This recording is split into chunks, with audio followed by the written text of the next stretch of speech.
Good morning, class 11. Welcome to our e-learning class. Let us continue our class. Last class we were discussing rotational kinetic energy, half I omega square.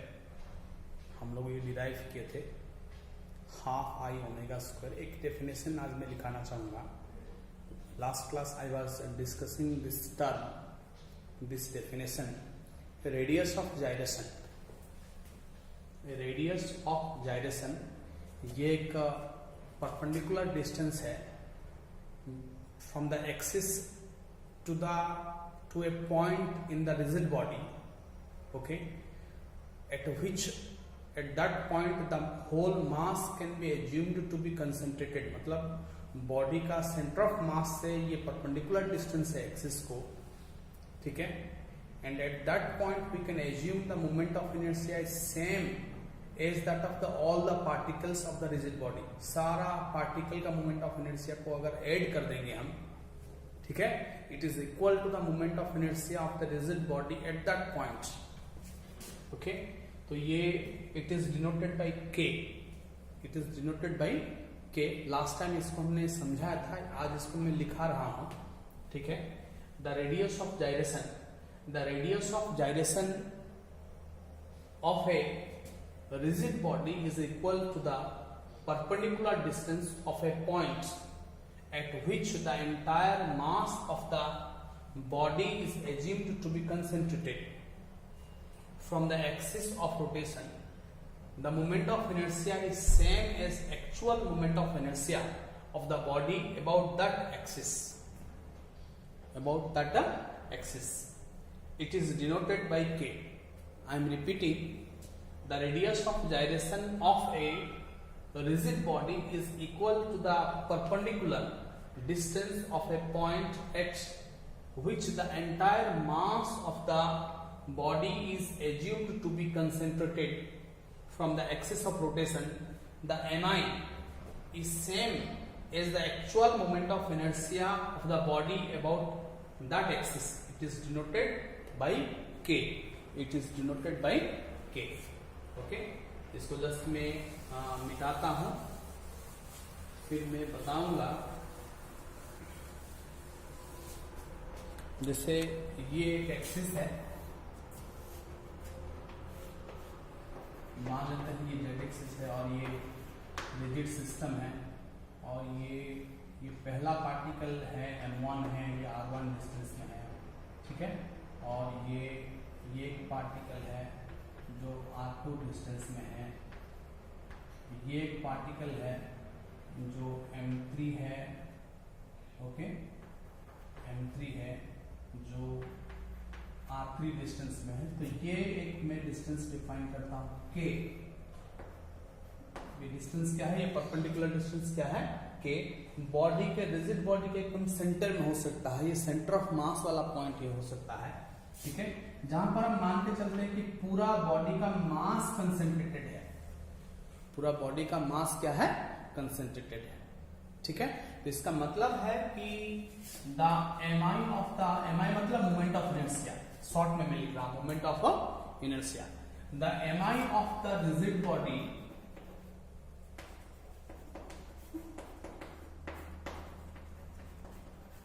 is equal to mk square. K is the radius of gyration. K is the radius of gyration. Okay, that is equal to क्या है, m1 r1 square plus m2 r2 square plus dot dot dot plus mn rn square. ठीक है. देखिए, इस system में अगर n number of particles है, हर एक इंडिविजुअल पार्टिकल का मास हमने डिफाइन मान लेते हैं कि सब पार्टिकल का मास इक्वल मान लेते हैं. सब पार्टिकल का मास क्या मान लेते हैं, इक्वल मान लेते हैं, ठीक है. इक्वल नहीं, चलिए ठीक है, m1 m2 m3 है. ओके, देखिए अगर टोटल मास अगर हम कहेंगे तो m इज इक्वल टू क्या है, m इंडिविजुअल पार्टिकल्स मास, ठीक है, multiplied by n number of particles. एक एक पार्टिकल का मास m है, ठीक है. जहां पर हम मान के चलते हैं कि पूरा बॉडी का मास कंसेंट्रेटेड है, पूरा बॉडी का मास क्या है, कंसेंट्रेटेड है, ठीक है. जहां पर हम मान के चलते हैं कि पूरा बॉडी का मास m है, ठीक है, एक एक पार्टिकल का मास क्या है, m है। तो total mass of this rigid system can be said to be m into n, can be said to be m into n। Okay, तो उसको इस तरह से भी लिख सकते हैं हम लोग, ठीक है। सो देयरफॉर देखिए ये mk² इज इक्वल टू, हम ऐसे भी इसको लिख सकते हैं कि ये mi/ri²।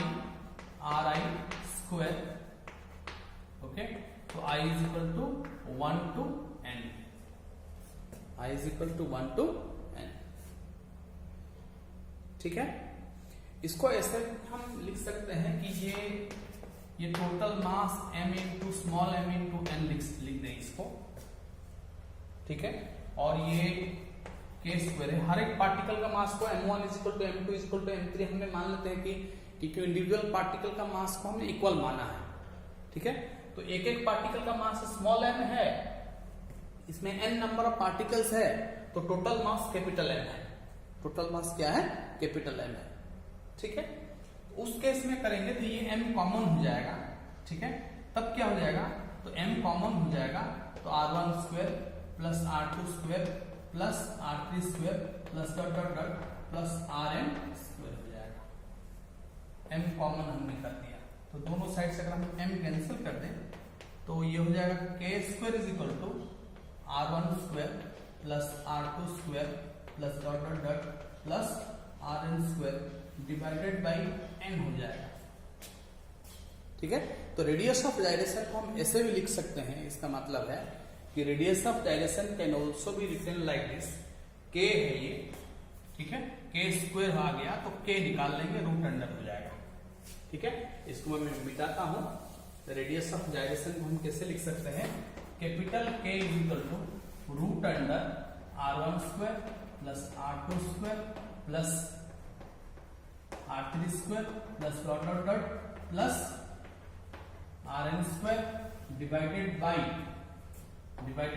n, number of particles, n is the number of particles, ठीक है। ये हो गया रेडियस ऑफ जाइरेशन। स्क्वायर हटा दिया, रूट अंडर कर दिए, ठीक है। इसको कहते हैं रेडियस ऑफ जाइरेशन, रेडियस ऑफ जाइरेशन, ठीक है। mk² फॉर्मेट में होता है मोमेंट ऑफ इनर्शिया, ठीक है। k is called radius of gyration. तो ऐसा यूनिट क्या हो जाएगा मोमेंट ऑफ इनर्शिया का, mr² और mk² अगर हम कहेंगे, ठीक है। तो ये ऐसा यूनिट हो जाएगा आपका kg मीटर स्क्वायर, ऐसा unit of moment of inertia is kg metre square, mr²। Radius moment of inertia हमने पढ़ा, और हमने 3 चीज हमने पढ़ा है अभी ये 2 क्लासेस में, ठीक है। एक हमने पढ़ा रोटेशनल काइनेटिक एनर्जी,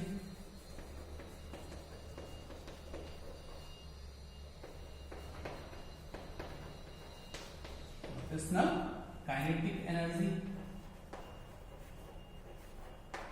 ये है हाफ I ω², ठीक है। और हमने पढ़ा moment of inertia, just I am summarising this, ठीक है। मोमेंट ऑफ इनर्शिया, और ये मोमेंट ऑफ इनर्शिया कितना हो गया, I is equal to mr² moment of inertia, इसको हम कह सकते हैं I इज इक्वल टू कभी कभी mk² भी लिख सकते हैं। और अगर रेडियस ऑफ सर्कल कुछ हुआ, सेंटर ऑफ वो परपेंडिकुलर डिस्टेंस हुआ, तो इसको mr² लिखा जा सकता है, बेसिकली इसको mk² भी लिखा जा सकता है, ठीक है। और ये 3 नंबर हमने पढ़ा रेडियस ऑफ जाइरेशन, ये एवरेज परपेंडिकुलर डिस्टेंस है from the centre of mass of the body to the axis, okay. So this is k is equal to root under r1² plus r2² plus dot dot dot plus rn² divided by n। ये 3 चीज हमने पढ़ा है, तीनों चीज को हमने summarise करके लिख लिया है, rotational kinetic energy, moment of inertia, radius of gyration, okay. Let us continue